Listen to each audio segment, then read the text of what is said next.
Greetings to all of you. Today we will start our second chapter of 12th class, that is sexual reproduction in flowering plant. Flowering plants के अंदर sexual reproduction कैसे होता है वो इस chapter में हम डिस्कस करेंगे।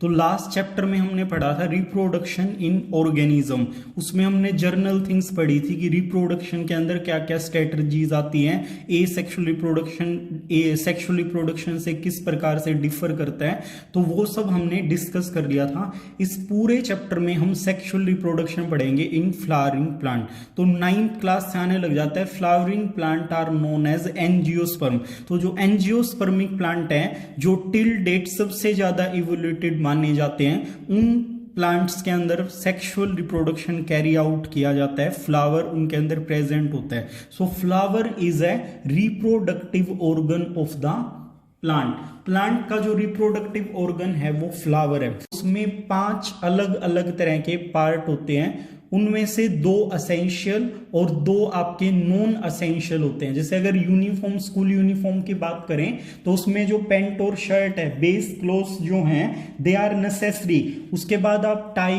बेल्ट, आई कार्ड कुछ भी लगाओगे तो वो क्या हो जाएगा, वो असेसरीज हो जाएंगी, उसकी ब्यूटिफिकेशन में हेल्प करेंगी, बट वो नेसेसरी नहीं होती। इन द सेम वे फ्लावर के अंदर 5 डिफरेंट पार्ट्स होते हैं, बट उनमें से जो 2 हैं वो असेंशियल हैं, उनके बिना रिप्रोडक्शन कैरी आउट नहीं होगा।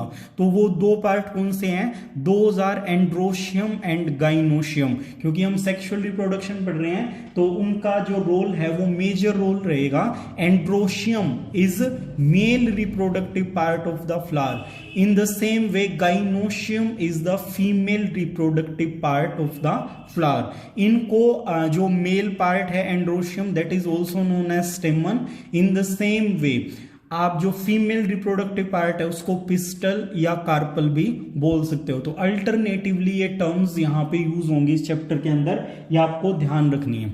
तो let's discuss the structure of a typical flower. सबसे पहले जो फ्लावर की स्ट्रक्चर में हम लेंगे, किसी भी चीज को हम स्टडी करते हैं सबसे पहले हमें उसका बेस स्टडी करना होता है। तो फ्लावर के, कोई भी फ्लावर आप जब देखोगे उसके नीचे की साइड लोअर स्वोलन पार्ट होता है ग्रीन कलर का, this part is known as thalamus और रिसेप्टेकल। ये क्या काम करता है, ये जितने भी फ्लावर के पार्ट हैं उनके लिए बेस का तरह काम करता है, इससे सारे पार्ट अटैच्ड रहते हैं। तो this part is known as thalamus, इसको थैलमस या रिसेप्टेकल बोलेंगे। आप देख सकते हो जितने भी अदर पार्ट्स हैं वो क्या हैं, those are attached to this thalamus. Thalamus इनको अटैचमेंट प्रोवाइड करेगा, इसके साथ ही ये सब के सब जुड़े हुए होते हैं। तो आप समझ गए होंगे कि फ्लावर का जो लोअर मोस्ट पार्ट है जो बेस की तरह काम कर रहा है, that is known as thalamus.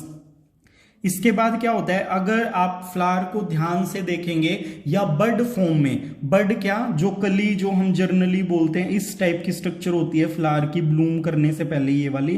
तो अगर आप इसको देखोगे तो शुरू में क्या होता है, जो कलरफुल वोरल होता है, जो लीव्स होती हैं उनके ऊपर एक नहीं मतलब कई सारी पेयर होता है, ग्रीन कलर की लीव्स उसको कवर करके रखती हैं। जब ये फ्लावर ब्लूम करेगा ऐसे, तो ये ब्लूम करने के बाद क्या है, ये जो ग्रीन लीव्स हैं वो आपकी नीचे की तरफ ऐसे मुड़ के आ जाती हैं। So these leaves are known as sepal, इनको हम सेपल बोलते हैं। और अगर आपसे कोई इनका फंक्शन पूछ ले तो क्या है, प्रोटेक्शन ड्यूरिंग बड स्टेज। जब वो बड की फॉर्म में होती है, कली होती है छोटी सी, ब्लूम करने से पहले, उस दौरान ये क्या करता है, ये उनको प्रोटेक्शन प्रोवाइड करता है। जो अंदर वाले सॉफ्ट पार्ट है, अभी ग्रोइंग है, उन ग्रोइंग पार्ट्स के प्रोटेक्शन का काम करता है। चारों तरफ ये आपकी लीव्स होती हैं। नंबर ऑफ लीव्स डिपेंड करेगा प्लांट किस फैमिली से, किस स्पीसीज से बिलोंग करते हैं।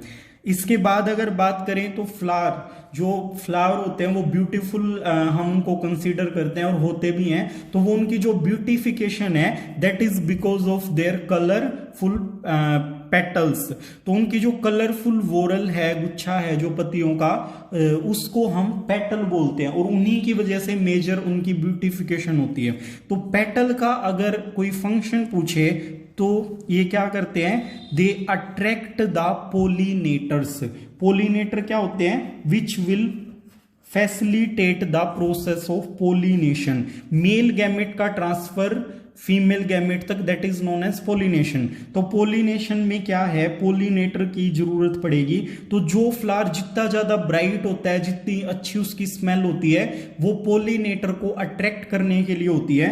तो पोलिनेटर कौन कौन से होते हैं, इंसेक्ट होते हैं, बर्ड्स होते हैं, एनिमल्स होते हैं। अगर हम बायोटिक पोलिनेटर्स की बात करें, ये भी आएगा, हम इसको डिटेल में स्टडी करेंगे, type of pollinator, type of pollination. तो यहां पे क्या है, पोलिनेटर अगर लिविंग बीइंग में है तो ये पेटल्स उतने ही ज्यादा कलरफुल अट्रैक्टिव होंगे। They act as attractor for the pollinator, pollination की प्रोसेस को फैसिलिटेट करने के लिए पेटल होते हैं। तो आप यहां पे कंक्लूड कर सकते हो, ये बेस, सेपल और पेटल ये डायरेक्टली पार्टिसिपेट नहीं कर रहे हैं सेक्सुअल रिप्रोडक्शन में। That is why these all three parts are known as accessory part. Now come to the necessary part. तो अगर आप फ्लावर को सेंटर में ध्यान से देखोगे, उसको ये सब पार्ट्स हटा के, तो आपको क्या है, एक मतलब जैसे क्ले पोट होता है, सुराही जिसको हम बोलते हैं, फ्लास्क लगा लो, फ्लास्क शेप की एक स्ट्रक्चर होती है, and this structure is known as pistil और कार्पल। कार्पल या पिस्टल हम इसको बोलेंगे गाइनोशियम, फीमेल पार्ट होता है। तो इसके अंदर तीन मेजर पार्ट होते हैं। जो इसका ऊपर माउथ होता है, ओपनिंग है, external opening, that is known as stigma, इसको हम स्टिग्मा बोलते हैं। और जो लोअर मोस्ट स्वोलन पार्ट है, that is known as ovary. Stigma and ovary को ज्वाइन करने वाला जो पार्ट है, ट्यूब लाइक स्ट्रक्चर है, that is known as style. तो स्टिग्मा, स्टाइल एंड ओवेरी ये क्या बनाते हैं, ये इकट्ठे होके कार्पल या पिस्टल बनाते हैं। And these all three part collectively known as gynoecium. Gyne word female से रिलेटेड होता है, तो ये फीमेल रिप्रोडक्टिव पार्ट होता है किसी भी फ्लावर का। ओवेरी के अंदर ही क्या है, एम्ब्रियो सैक होता है या एग अपरेटस होता है। इसमें नीचे दो सिनर्जिड सेल होती हैं और सेंटर में एग सेल होती है, यहां इन दोनों के सेंटर में। और अगर इस स्ट्रक्चर के सेंटर की बात करें तो यहां पे सेंट्रल सेल होती है जिसके अंदर दो न्यूक्लियस होते हैं, जो हम आगे पढ़ेंगे। ऊपर की साइड यहां पे तीन एंटीपोडल सेल होती हैं। तो इनके डिफरेंट डिफरेंट फंक्शन हैं जो हम इसकी स्ट्रक्चर में डिस्कस करेंगे। बट अभी आपको ध्यान रखना है, एग अपरेटस यहां पे प्रेजेंट होता है जिसमें एक एग होता है। ये सेवन सेल होती है, 1 2 3 4 5 6 7 और 8 न्यूक्लिएटेड, क्योंकि सेंट्रल सेल में 2 न्यूक्लियाई हैं, तो ये आपका 7 सेल्ड और 8 न्यूक्लिएटेड होता है। This is the female part. इसकी एब्सेंस में रिप्रोडक्शन नहीं होगा, that is why it is known as necessary part. अब यहां पे पिंक कलर से जो ड्रॉ किए हुए हैं, यहां पे आप देख सकते हो, या जो आपका हिबिस्कस फ्लावर होता है जो रेड कलर का, आपने देखा होगा, बड़ा प्रोमिनेंट और ब्यूटीफुल फ्लावर होता है। इसके ऊपर ये इस टाइप की स्ट्रक्चर्स आपको दिखेंगी फ्लावर के सेंटर में से इमर्ज होती हुई। These are known as स्टेमन।